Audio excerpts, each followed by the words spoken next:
Très heureuse de vous faire découvrir La Voix d'une maison magique, une semaine enchantée avec des enseignements féeriques à découvrir.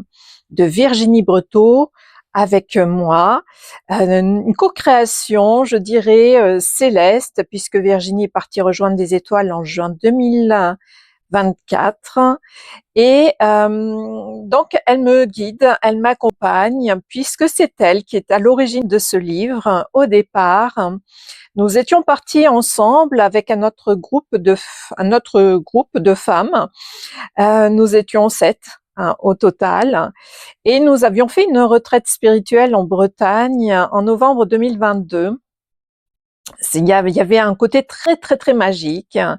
Et Virginie, de sa fabuleuse plume et de son imagination toujours débordante, nous avait fait parler la maison qui nous recevait. Et cette maison nous voyait comme des fées. Donc, chacune des 7 femmes avait son petit nom.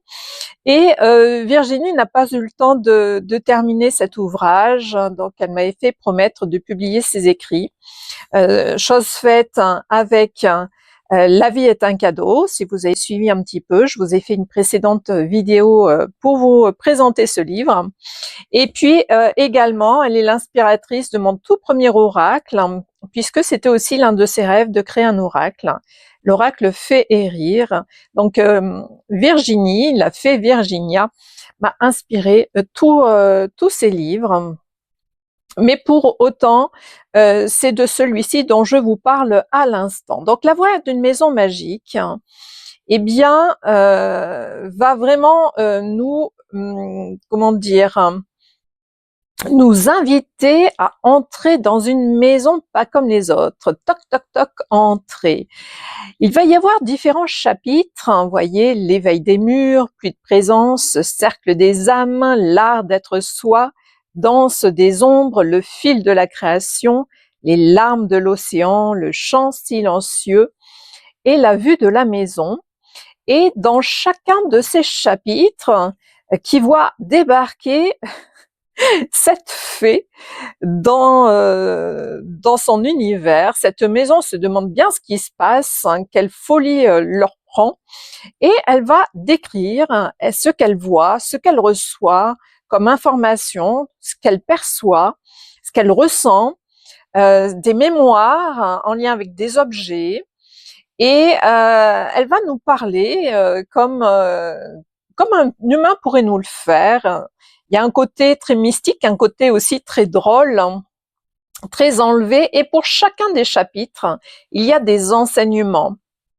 Par exemple, pour le chapitre 1, tout lieu porte une conscience. La maison ici n'est pas un décor, mais un personnage. Elle observe, ressent, se souvient, oui. Rappelle-toi que chaque lieu a une mémoire, ce que tu poses dans un espace sacré, ton intention, ta présence, ton silence. Je m'aperçois de petites boulettes, de petites coquilles en même temps. Pourtant, hein, bon, ça fait aussi le charme. Reste vivant dans ces murs, voilà. Il y a des enseignements dans chaque chapitre sur le visible, sur l'invisible, des autorisations à demander, des synchronicités, sur le langage des oiseaux, sur les éléments, sur les guides, leurs fonctions. Et dans ce livre, il y a aussi une sophrologie, alors écrite pour le coup, qui est le fruit là aussi de Virginie. Elle nous avait fait le grand honneur de nous faire une sophrologie sur Brocéliande qu'elle avait écrite, et c'est sa sophrologie qui apparaît ici. Donc, vous voyez, un chapitre, un enseignement, plusieurs enseignements, je devrais dire, pour chaque chapitre. Donc, il y a un petit côté magique avec ces fées qui nous délivrent des messages, et le grand honneur aussi, de grands remerciements à notre fée passeuse d'âme chevronnée. Donc vous voyez, il n'y a pas de prénom, il y a juste des appellations. Et notre fée passeuse d'âme chevronnée nous a fait le grand honneur de nous offrir un rituel d'entrée et de sortie, alors que je le trouve, un rituel d'entrée et de sortie dans les lieux, tout un protocole, hein, donc que vous pouvez utiliser. Il a été testé à maintes reprises. Donc merci beaucoup à elle qui se reconnaîtra. À la fin, vous avez aussi un petit glossaire magique et enchanté sur différents thèmes, termes utilisés comme les passeuses d'âme ou les passeurs d'âme. Le féminin sacré dont on parle aussi, de qu'est-ce que c'est exactement, une retraite initiatique, etc. Donc, un beau livre hein, avec la plume de Virginie qui a commencé et qui a été poursuivie, qui a été légèrement modifiée, mais vous voyez, Virginie, elle est toujours avec nous ici en train d'écrire avec sa plume magique.